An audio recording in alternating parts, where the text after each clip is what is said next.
जून महिना कोरडा गेला असला तरी काही दिवसांपासून कोसळणाऱ्या समाधानकारक पावसामुळे आता ठिकठिकाणचे धबधबे हे ओसंडून वाहू लागलेत। यामुळे आता आसपासच्या धबधब्यांवर पर्यटकांची गर्दी ही बघायला मिळू लागली आहे। खारघरमधल्या पांडवकडा धबधब्यावर देखील अशाच प्रकारे पर्यटकांची तुफान गर्दी बघायला मिळते आहे। याच निसर्गरम्य धबधब्याची सफर आज आपण आजच्या स्पॉटलाइटमध्ये करणार आहोत।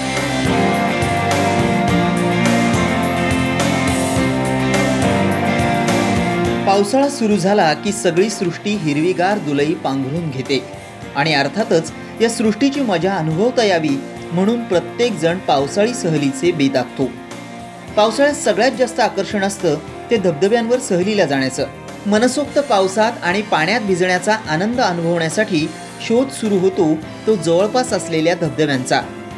नवी मुंबईत असाच एक धबधबा या पाऊस वेड्यांना खुणावत असतो, तो म्हणजे सुप्रसिद्ध खारघरचा पांडवकडा धबधबा। मुंबईच्या जवळच असल्यानं या धबधब्याला भेट देणं पर्यटक पसंत करतायत। आज आम्ही आमच्या सोसायटी ट्रिपवर आलोय आणि फ्रेंड्स सोबत जातो, त्याच्यापेक्षा आज आम्हाला खूप मजा येते। काहीतरी रूटीन पासून डिफरंट आहे हे आणि ॲटमॉस्फिअर सुद्धा खूप चांगलं आहे। आम्ही अशी सावधगिरी बाळगू की आम्ही जास्त खोल पाण्यात नाही जाऊ आणि सगळे ग्रुपमध्येच राहू, सेपरेट नाही होणार। खारघरमधील पारसिक डोंगर रांगांच्या माथ्यावरून कोसळणारा हा पांडवकडा धबधबा आणि त्याच्या आसपासची ही हिरवळ,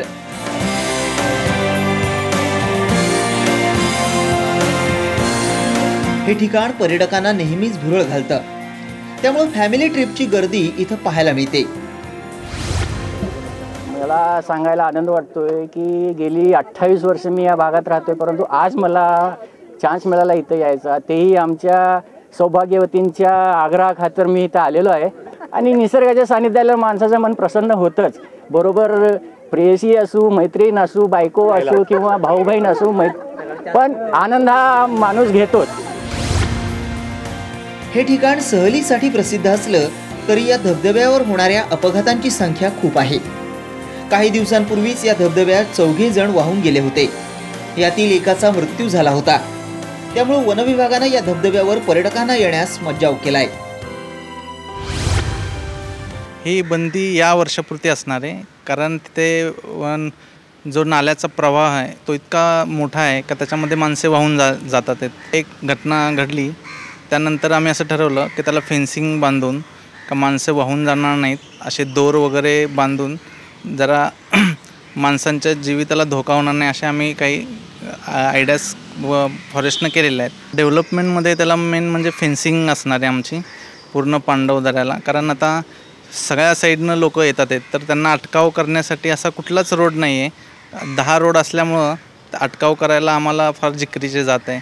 तसे पोलीस वगैरे आहेत, बंदोबस्त आहे, तरी पण त्यांचं फार नामुष्की होती आणि लोक कुठूनही असे जातात आहेत। तर त्यासाठी आम्ही पहिले भिंत पूर्ण कॉन्क्रीटची करून घेणार आहे, त्याच्यानंतर मग ते पर्यटनाला खुले होईल। वाढत्या अपघातांमुळे पर्यटकांच्या सुरक्षेचा प्रश्न पुन्हा एकदा ऐरणीवर आलाय। मात्र यावर सुरक्षेच्या दृष्टिकोनातून उपाययोजना करण्याऐवजी वनविभागानं पर्यटकांना नो एंट्री केल्यानं पर्यटकही नाराज आहेत। मला पहिल्यांदा असं कळालं की इकडे खूप छान स्पॉट आहे, म्हणजे फ्रेंड्सकडूनच कळालं। त्याच्यामुळे आम्ही सगळे फ्रेंड्स मिळून इथे आलो पाहायला, तर आत्ता कळालं की पोलिसांनी इथे बंदी केली आहे म्हणजे जायला। त्यामुळे ते खूप हे आहे, कारण मध्ये काही दिवसांपूर्वी एक मुलगा काहीतरी बुडून मेला, सो आय थिंक त्याच्यामुळे हे सगळं केलेलं आहे। पण हे चुकीचं आहे आय थिंक, कारण हे खूप छान नॅचरल स्पॉट आहे आणि आम्ही हे ऐकूनच इथे आलो आहे आणि पावसाळ्यातच ह्याचा सगळ्याचा आपण आनंद घेऊ शकतो। आणि पावसाळ्यातच बंदी घातल्यावर म्हणजे एकतर पहिलेच आम्ही मुंबईमध्ये राहणारी मुलं, त्याच्यामुळे हा सगळ्या निसर्गरम्य परिसरापासून आम्ही अवेच असतो। सो मला असं वाटतं की सिक्युरिटी वाढवली पाहिजे आणि मुलांना यायला दिलं पाहिजे। ॲक्च्युली कोपरखेरणेवरून खास धबधबा बघायला इथे आलो, कारण फ्रेंड्सकडून ऐकलं की खूप छान स्पॉट आहे। मुंबईमध्ये जास्तीत जास्त बीच मिळतो किंवा हा एकच वॉटरफॉल आम्हाला ऐकून माहिती आहे। सो 2-3 दिवसांपूर्वी इथे फार वाईट दुर्घटना घडली की एक मुलगा बुडून मेला ऐकायला आलं। पण त्याच्यासाठी आम्हाला वाटतं की गव्हर्नमेंटनी काहीतरी करायला पाहिजे सिक्युरिटीसाठी, आणि लोकांना इथून येण्यापासून थांबवण्यात काय अर्थ नाही, कारण तरी लोक तर येत जाणारच आहेत। दिवसेंदिवस वाढत चाललेल्या अपघातांमुळे धबधब्यावर पर्यटकांना जाण्यास मज्जाव करण्यात आलाय। पर्यटक मात्र सरकारच्या या निर्णयामुळे नाराज झालेत। वारंवार होणाऱ्या अपघातांमुळे आता पांडवकवडा धबधब्यावर पर्यटकांना बंदी घालण्यात आली आहे। यामुळे पर्यटकांमध्ये तीव्र नाराजी देखील आहे। सुरक्षेच्या उपाययोजना करून हा धबधबा पुन्हा एकदा पर्यटकांसाठी सुरू करण्यात यावा अशी मागणी आता जोर धरू लागली आहे। कॅमेरामन कुमार टेंबरेसह मिलिंद तांबे, साम टीव्ही, नवी मुंबई।